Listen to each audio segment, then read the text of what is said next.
नमस्ते, जय श्री कृष्ण। भगवद गीता के दूसरे अध्याय के 39 श्लोक क्रमांक से लेके 53 तक हम पारायण करेंगे और आगे जाके उसका विवरण देखेंगे। एषा ते भीता सांख्ये बुद्धिर्योगे त्विमां शृणु बुद्ध्या युक्तो यया पार्थ कर्मबन्धं प्रहास्यसि नेहाभिक्रमनाशोऽस्ति प्रत्यवायो न विद्यते स्वल्पमप्यस्य धर्मस्य त्रायते महतो भयात् व्यवसायात्मिका बुद्धिरेकेह कुरु नन्दन बहुशाखायनन्ताश्च बुद्धयो व्यवसायिनां यामिमां पुष्पितां वाचं प्रवदन्त्य विपश्चितः वेदवादरतः पार्थ नान्यदस्तीति वादिनः कामात्मानः स्वर्गपरा जन्मकर्म फलप्रदां क्रिया विशेष बहुलां भोगैश्वर्यं गतिं प्रति भोगैश्वर्य प्रसक्तानां तयापहतचेतसां व्यवसायात्मिका बुद्धि समाधौ न विधीयते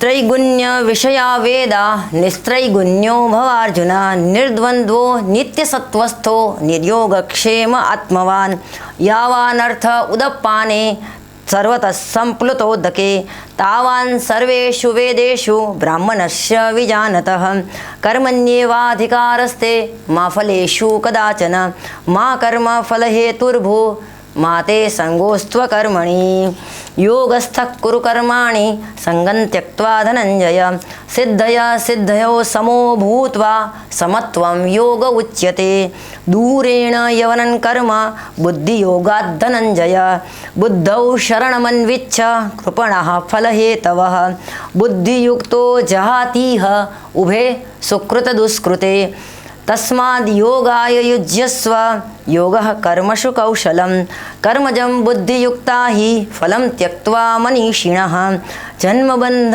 विनिर्मुक्तः पदं गच्छन्त्यनामयम् यदा ते मोहकलिलं बुद्धिर्व्यतीतरिष्यति तदा गन्तासि निर्वेदं श्रोतव्यस्य श्रुतस्य च श्रुतिभिः प्रतिपन्ना ते यदा स्थास्यति निश्चला समाधावचला बुद्धिस्तदा योगमवाप्स्यसि। ये इतने श्लोक संचय में ही 4-5 शब्द समूह 4-5 सूत्र ऐसे हैं कि सच में मनुष्य के दैनंदिन जीवन में इतने उपयोगी हैं कि उसका हम आचरण कर ले, उसका हम अमल कर ले तो सच में भौतिक से लेकर आध्यात्मिक जीवन तक के हमारे सभी आयामों में हमारा कल्याण हो जाए। उसमें से एक है कर्मण्येवाधिकारस्ते मा फलेषु कदाचन। कर्म के ऊपर बस तुम्हारा अधिकार है, फल के ऊपर नहीं है। इसीलिए कर्म की ऊपर अपना पूरा ध्यान रखो, फल के ऊपर नहीं। इसका विवरण बहुत ऐसे भी करते हैं कि फल की आशा को छोड़ के तुम कर्म करो, फल का मोह त्याग दो। अब फल है इसीलिए तो कर्म है, फल की अपेक्षा से ही तो हम कर्म का आरंभ करते हैं। हम कुछ शूट करते हैं, वीडियो बनाते हैं तो इसी आशा से ना कि कोई देखेगा। हाँ, तो कुछ भी कर्म, शिक्षक पढ़ाता है तो उस आशा से पढ़ाता है कि विद्यार्थी पढ़ेगा। सैनिक लड़ता है तो मेरा देश स्वतंत्र होगा, मेरे देश को अधिकार मिलेगा, इसीलिए तो करते हैं। लेकिन वो फल तुम्हारी अपेक्षा के अनुसार होगा ऐसा नहीं सोचना है, पहली बात। और कर्म करते समय फल के ऊपर ध्यान नहीं केंद्रित करना है, क्योंकि फल के ऊपर ध्यान केंद्रित करने से कर्म के ऊपर का ध्यान कम हो जाता है, जिसको बोलते हैं दिवा स्वप्न। हाँ, दिन के सपने देखते हैं लोग और सपने देखने में ही उनका पूरा जीवन चला जाता है, वो कुछ कर नहीं पाते हैं। केवल सपने देखने से कुछ नहीं होता है, सपने को सिद्ध करने के लिए साधना चाहिए। बच्चों को भी केवल बड़े बड़े सपने दिखा देना उससे उसके जितना उसका अहित करने जैसा कुछ नहीं है। सपने पूरे करने के लिए पहला कदम है साधना, और साधना के लिए मन को तैयार करना ये दूसरी बात है।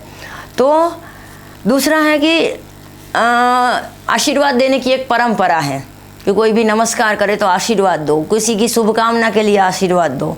तो उसके लिए कहा जाता है आयुष्मान भव, पुत्रवान भव, धनवान भव, बुद्धिमान भव इत्यादि इत्यादि। तो इसमें भगवान ने आशीर्वाद दिए हैं या फिर शुभकामना दी है अर्जुन को। किस प्रकार की शुभकामना होती हैं भगवान श्री कृष्ण की, उसके शिष्य अर्जुन को दी हुई। तो बोलते हैं निस्त्रैगुण्यो भव, भव निर्द्वंद्वो भव, नित्य सत्वस्थो भव, निर्योगक्षेम भव, आत्मवान भव। ये जो 5 भव भगवान ने बताएं, वो 5 भव यदि हम हो जाएं या उसके और हमारी यात्रा हो जाए तो हमारा कल्याण हो जाए। भव मानी होना, तुम बनो, तुम ऐसे हो। तो प्रतिदिन भगवान की जो ये आज्ञा है या भगवान की शुभकामना है, जो भी समझे हम, भव में हम जो भी समझे, भगवान ये आशीर्वाद के स्वरूप में दे रहे हैं या आज्ञा के स्वरूप में कि तुमको ऐसा बनने का प्रयास करना है। जो अर्जुन को भी भगवान ने ये इस अर्थ में ही कहा कि तुम ये बनने का प्रयास करो। कैसे? तो 3 गुण होते हैं, सत्व रजस तमस, उसके ऊपर उठने का प्रयास करो, तीनों गुणों से ऊपर उठने का।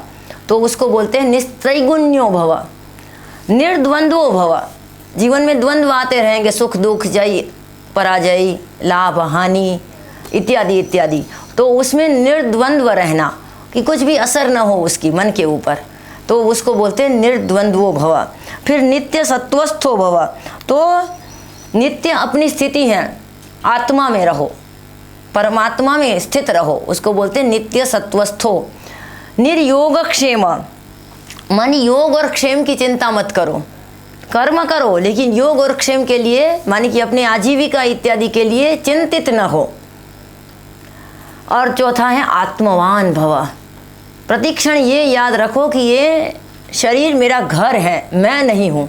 जैसे हम घर में रहते हैं लेकिन हम घर नहीं हैं, उसी तरह हम आत्मा हैं, शरीर में रहते हैं लेकिन हम शरीर नहीं हैं। इसकी प्रतिपल सभानता रखो। जिस पल से वो सभानता छूट जाती हैं, उसी पल से हमारे पतन की शुरुआत होती है। उसको बोलते हैं देहात्मवाद, देह को ही आत्मा समझ लेना। तीसरा है योगः कर्मसु कौशलम। योग किसे बोलते हैं? आजकल योग माने, योग की व्याख्या इतनी हो गई है, योग भी नहीं, योगा, योगा की व्याख्या बस इतनी हो गई है कि सुबह 10, 12, 15, 20, 25 से लेके 100 तक प्राणायाम कर लिए, कुछ आसन कर लिए, कुछ देर हुआ न हुआ मेडिटेशन का नाटक कर लिया, और ये इसी को ही हम योगा बोलते हैं। लेकिन भगवान ने गीता में स्पष्ट कहा कि कर्म में कुशलता होना वो योग है। और कुशल होकर कर्म करने की व्याख्या रामकृष्ण परमहंस बहुत अच्छी से तरह से बताते हैं। कर्म में कुशलता क्या है, तो कभी पढ़िएगा रामकृष्ण परमहंस का चरित्र, उनकी व्याख्यान, तो उनमें वो बताते हैं, उदाहरण बहुत अच्छा देते हैं कि एक युवती हैं, एक महिला हैं, जो सर पे मिट्टी का घड़ा है, एक हाथ में वो कुएं से खींचने की रस्सी है, रस्सी कुएं से पानी भरते थे तो कुएं को रस्सी लेके जाना पड़ता था, रोप, तो वो है। दूसरे हाथ में बच्चा है ऐसे गोद में, दूसरी गोद में, और वो सखियों के साथ हंसते हंसते बातें करती करती जा रही है उसको। लेकिन उसका पूरा फोकस कहाँ है? ऊपर के मटके में। वो बातें कर रही है, दूसरे हाथ से वो रस्सी भी संभाल रही है, अपने बच्चे को भी संभाल रही है। हाँ, ऐसे संसार व्यवहार ऐसे करो, संसार व्यवहार करने की छूट है। लेकिन इसको बोलते हैं कर्म में कुशलता।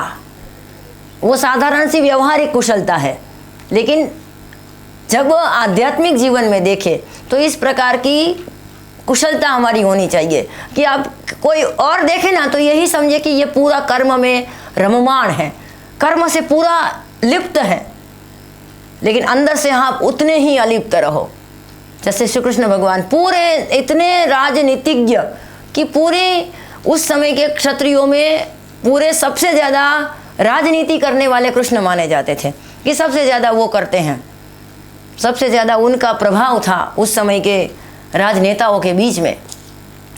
इतने बाहर से देखेंगे कि इतने राजसी, कोई बाहरी उपलक देखे तो इतने राजसी ही लगेंगे कि वो राजाओं के साथ मीटिंग है, आज की भाषा में बोले तो उनके साथ मीटिंग है, ये हैं वो हैं, वहाँ कैसा काम चल रहा है, वहाँ क्या चल रहा है। पूरे सुबह से लेकर शाम तक वो इसी में व्यतीत करते थे पूरा दिन, फिर भी वो इतने ही अलिप्त थे। उसको बोलते हैं योग। अब जो भी कर्म करते हैं उसमें इतने रममाण लगे लेकिन हो नहीं, क्योंकि रममाण हुए बिना अच्छा काम तो होगा नहीं। आप उसमें अपना मन नहीं रखेंगे तो अच्छा काम कैसे होगा? कोई भी काम मन मांगता है ना, इसीलिए कोई अच्छा काम ना करे तो हम क्या सूचना देते हैं? मन से करो, यदि मन न हो तो ना करो। तो इतना उसमें रममाण होते हुए भी अलिप्त रहना, ये सच में वो नट लोग रस्सी पे चलते हैं ना, तार के ऊपर चलने की कसरत है ये, कि पूरी चेतना हमारी आत्मा की प्रति रहे। ये सच में अर्थ में योग है, कर्म में कुशलता। दूसरा है कि समत्वम योग उच्यते। योग की दूसरी व्याख्या बताई कि समता ही योग है। आप आधे घंटे, पौने घंटे, घंटे, 2 घंटे, जितने भी समय आपकी धार्मिक आध्यात्मिक प्रवृत्तियां करते हो, सुबह करते हो, रात को करते हो, मेडिटेशन करते हो, और जीवन में कुछ भी मानसिक संतुलन बिगाड़ने वाली बात आई और तुरंत हम अपना रिएक्शन दें, अपनी हमारे मानसिक संतुलन को अस्त व्यस्त करने वाली या हमारे मानसिक संतुलन को बिगाड़ने वाली जो कोई भी घटना हमारे जीवन में होती हैं, तब हमारे जीवन में हम अपनी समता को कितना टिका पाते हैं, इसके ऊपर भी हमारे जीवन में योग की परीक्षा होती है। दूसरा, इस विभाग में ये बात बताई गई कि मोह के कलील को पार किए बिना आप जो भी सुनते हैं उससे इतना असर नहीं होता है जितना होना चाहिए। मोह को कलील यानी दलदल की उपमा दी गई है, वो जो बिल्कुल उपयुक्त है। हाँ, जानकार कहते हैं कि पानी को तैर के निकल जाना सरल बात है। हाँ, स्विमिंग पूल में या नदी तालाब में जिन्होंने तैरना सीखा है वो पानी को तो तैर लेंगे, लेकिन दलदल में से जितना आप निकलने का प्रयास करेंगे उतना ही ज़्यादा फंसते जाएंगे। तो मोह रूपी दलदल को पार करके ही श्रोतव्यस्य श्रुतस्य च, मानी कि जो सुना हुआ है वो आपके कल्याण में काम आएगा। और श्रुति भी प्रतिपन्नाते यदा स्थास्यति निश्चला समाधा वचला बुद्धिस्तदा योगम अवाप्स्यसि। योग को कौन प्राप्त कर पाएगा? तो जिनकी बुद्धि निश्चला होगी वो, जिनकी बुद्धि अचला होगी वो, जिनकी बुद्धि स्थिर होगी वही व्यक्ति योग को प्राप्त कर पाएगा। योग कोई ऐसी साधारण सी बात नहीं है कि 2-4 घंटे में, 2-4 महीने में उसकी सिद्धि हम प्राप्त कर पाएँ। ये जन्म जन्मांतर के विकास की घटना है और उसको इतनी सहजता से ना ले। कोई भी व्यक्ति को कोई भी दुर्लभ वस्तु को सुलभ बना देना ये अच्छी बात है एक तरीके से, लेकिन कोई भी दुर्लभ वस्तु को या दुर्लभ ज्ञान को इतना सुलभ बना देना कि कोई भी व्यक्ति थोड़ा बहुत सीख के भी इतना अहंकारी हो जाए कि मुझे तो सब पता है। सच में हमारे तत्व ज्ञान की, हमारे विज्ञान की, हमारे उपनिषदों के जो बृहद विद्या हैं उनकी यही विशेषता है कि जितना जितना हम जानते जाते हैं उसके विषय में, उतने उतने हम अनुभव करते हैं कि हम कितने अज्ञानी हैं। हमें हमारे जिस दिन से हमें हमारे अज्ञान का पता चल जाए, समझ लीजिए हमारे ज्ञान की आरंभ की वो प्रथम सीढ़ी है। तो योग विद्या जो एक बहुत बड़ी विद्या है और केवल 2-5 योगासन सीख लेने से या केवल योग सूत्र कंठस्थ कर लेने से योग का ज्ञान नहीं हो जाता है। योग को सिद्ध करने के लिए, मानी योग को प्राप्त करने के लिए बुद्धि की स्थिरता अनिवार्य बात है। और इसको ही गीता में भगवान श्री कृष्ण ने स्थित प्रज्ञ अवस्था कहा है। तो उस स्थित प्रज्ञ अवस्था में स्थित प्रज्ञ के लक्षण क्या होते हैं, स्थित प्रज्ञ के गुण क्या होते हैं, स्थित प्रज्ञ की पहचान कैसे करें, स्थित प्रज्ञ व्यक्ति किसे कहेंगे, स्थित प्रज्ञ कैसे औरों से अलग होता है, उसके कपड़े अलग होते हैं, उसके व्यवहार अलग होते हैं, उसकी क्या क्या बातें अलग होती हैं दूसरों से। ये सारी बातें अर्जुन के द्वारा पूछे गए प्रश्न के उत्तर में आगे भगवान बताने वाले हैं। तो आगे के विभाग में हम उसका विवरण देखेंगे। नमस्ते।